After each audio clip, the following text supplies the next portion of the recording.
Trans-en-Provence adalah sebuah desa di wilayah Vieillard, di tenggara Perancis, dan di tempat itulah Renato Nicolai menikmati kehidupannya sebagai peladang. Setiap hari ia bekerja di ladangnya, dari pagi sampai sore, dan hasil berladangnya bisa memenuhi kebutuhan sehari-hari.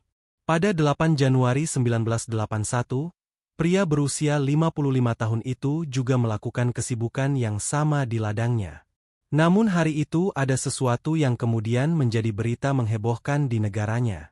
Inilah kisahnya, dan selamat menyelami dunia misteri.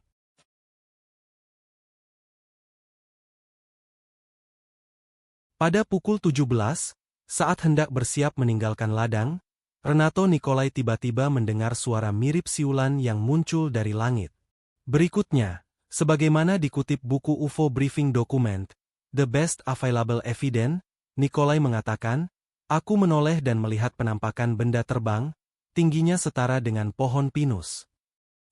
Benda terbang misterius yang dilihatnya mirip dua piring yang bagian tengahnya disatukan. Diameternya kira-kira 2,5 meter. Sesuai dengan gambaran UFO yang populer kala itu. Nicolai tak melihat semburan api dari benda terbang misterius tersebut. Namun ia memastikan UFO itu sempat menjejak ke tanah di ladangnya dan meninggalkan tapak serta bekas terbakar.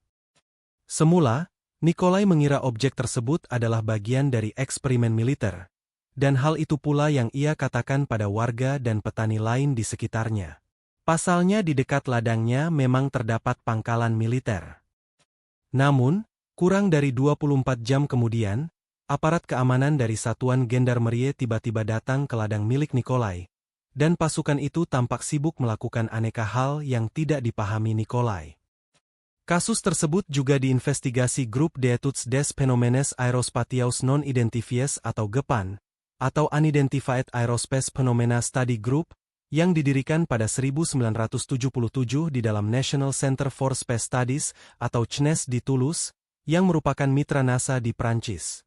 Fungsi GEPAN direorganisasi pada 1988 ke dalam Service d'Expertise des Phénomènes de Rentrées Atmosphériques atau SEPRA. Penyidik utama kasus itu adalah Jean-Jacques Velasco, pemimpin SEPRA. Gendarmerie mewawancarai Nicolai dan mengumpulkan sampel tanah serta tanaman dari lokasi pendaratan pesawat aneh itu. Pengumpulan sampel lebih lanjut beserta pengukuran lokasi kemudian dilakukan oleh tim GEPAN, dan sampelnya dianalisis di beberapa laboratorium milik pemerintah. Sampel tanah dan alfalfa liar dikumpulkan dari lokasi pendaratan, serta sampel jejak dari berbagai jarak di pusat pendaratan. Semuanya menjadi sasaran sejumlah analisis, antara lain analisis fisika kimia di laboratorium SNEAP, studi difraksi elektronik di Toulouse University, spektrometri massa oleh penembakan ion di Metz University, dan analisis biokimia dari sampel sayuran di National Institute of Agronomy Research atau INRA.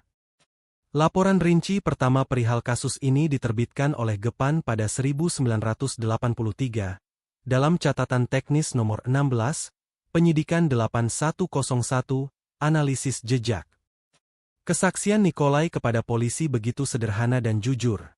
Perhatian saya tertarik pada suatu suara kecil, semacam siulan lirih. Saya menoleh ke sekeliling, dan melihat, di udara, sebuah pesawat yang hanya terbang di ketinggian sejajar pohon pinus di pinggir lahan milik saya. Pesawat ini tidak berbelok, dan malah turun ke tanah. Saya hanya mendengar suatu siulan lirih. Saya tak melihat adanya nyala pendorong seperti pada pesawat umumnya, tidak di bawah ataupun di sekitar pesawat. Sementara pesawat itu terus turun, saya mendekat ke sana, menuju sebuah pondok kecil. Saya bisa melihat dengan jelas dari atap. Dari sana, saya melihat pesawat berdiri di atas tanah. Pada saat itu, pesawat mulai memancarkan siulan lain, konsisten suaranya. Kemudian lepas landas, dan setelah itu di ketinggian sejajar puncak pohon, pesawat itu melesat cepat ke arah timur laut. Saat pesawat mulai lepas landas, saya melihat di bawahnya 4 bukaan yang tidak memancarkan asap ataupun nyala api. Pesawat membawa sedikit debu ketika meninggalkan tanah. Saya pada waktu itu berada sekitar 30 meter dari lokasi pendaratan. Saya kemudian berjalan menuju tempat pesawat itu mendarat, dan di situ saya melihat jejak lingkaran berdiameter sekitar 2 meter. Pada titik-titik tertentu pada kurva lingkaran, di situ ada trek atau jejaknya. Pesawat itu berbentuk dua piring terbalik, satu menghadap yang lain. Pasti tingginya sekitar 1,5 meter. Warnanya mencolok. Pesawat itu memiliki suatu pembatas atau sejenis pengikat di sekeliling bentuknya yang melingkar. Di bawah pengikat, saat pesawat lepas landas, saya melihat dua benda bulat yang bisa saja sejenis landing gear atau kaki. Ada juga dua lingkaran yang tampak seperti lubang masuk. Dua kaki atau landing gear itu panjangnya sekitar 20 cm di bawah bodi seluruh kapal. Kasus pendaratan UFO di Trans-en-Provence sangat mungkin menjadi kasus pertemuan dengan UFO hampir secara langsung yang didokumentasikan secara ilmiah paling menyeluruh yang pernah diselidiki.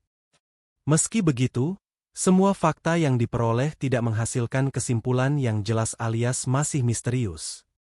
Pada Maret 2007, Prancis menjadi negara pertama yang membuka dokumen-dokumen terkait UFO yang dilaporkan di wilayahnya. Ada 1.600 penampakan dalam 5 dekade. Jacques Patenet, ahli aeronautika yang mengepalai kantor studi fenomena aerospasial yang tak teridentifikasi, mengatakan sejumlah kasus dinyatakan tak layak dilanjutkan. Misalnya laporan seorang perempuan yang melihat objek terbang mirip gulungan tisu toilet, kata dia, seperti dikutip dalam situs Science New Scientist. Namun, Patenet menyebut kasus di Trans-en-Provence sebagai salah satu yang paling meyakinkan. Penampakan UFO yang diduga milik makhluk ekstraterestrial itu menghebohkan Prancis pada masanya, menarik perhatian ribuan orang, dan memiliki bukti-bukti berupa bekas pendaratan. Benda itu mendarat selama beberapa detik, lalu menghilang, terbang tanpa suara, kata Patenet. Dia menambahkan, tim Gepan telah datang ke lokasi dan meneliti bekas gosong yang diduga ditinggalkan UFO tersebut. Kajian yang dilakukan mengarah pada dugaan bahwa objek misterius itu memiliki berat ratusan kilogram. Saya tak pernah bisa memahami atau memberi penjelasan tentang insiden tersebut, kata Patenet. Kami tak memiliki bukti bahwa makhluk ekstraterestrial ada di belakang fenomena yang tak bisa dijelaskan. Namun, kami juga tak bisa memastikan hal sebaliknya. Jangan lupa like, komen, share dan subscribe, agar tidak ketinggalan kisah-kisah misteri lain di channel ini. Sampai jumpa di kisah berikutnya.